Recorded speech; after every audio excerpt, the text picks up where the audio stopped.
السلام عليكم ورحمة الله وبركاته. إصابة أحمد فتحي بفيروس كورونا.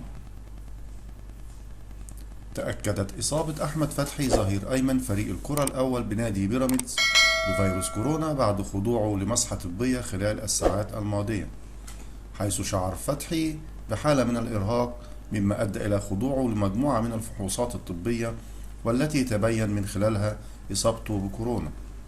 وكان أحمد فتحي انتقل إلى بيراميدز خلال فترة الانتقالات الحالية بعد انتهاء مشواره مع الأهلي، ويخضع حاليا اللاعب للعزل المنزلي بعد التأكد من إصابته بكورونا.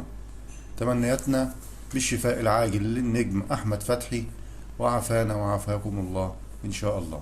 والسلام عليكم ورحمة الله وبركاته.